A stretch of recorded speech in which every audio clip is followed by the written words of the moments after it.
სახელმწიფოთა შორისო საავიაციო კომიტეტის წარმომადგენელი ლეხ კაჩინსკის თვითმფრინავში ეკიპაჟისთვის განკუთვნილ ოთახში უცხო პირების ყოფნის შესახებ გავრცელებულ ინფორმაციას ადასტურებს.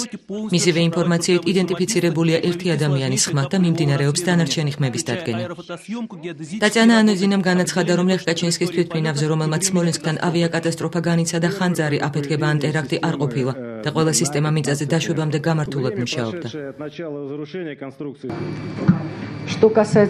ტექნიკური კომისიის დასკვნის შედეგად ცნობილი გახდა, რომ პოლონეთის პრეზიდენტის ლეხ კაჩინსკის თვითმფრინავში აფეთქება ხანძარი ან ტერაქტი არ ყოფილა. ასევე დასკვნის მიხედვით თვითმფრინავის ყველა სისტემა, მათ შორის სანავიგაციო დაშვებამდე გამართულად მუშაობდა, განაცხადა ტატიანა ანოძინამ. ამასთან ტექნიკური კომისიის ხელმძღვანელი განმარტავს, რომ სანავიგაციო სისტემა სმოლენსკის აეროდრომზეც გამართულად მუშაობდა. 10 აპრილს სმოლენსკთან მომხდარი ავიაკატასტროფის შედეგად ბორტზემყოფი 96 მგზავრი გარდაიცვალა.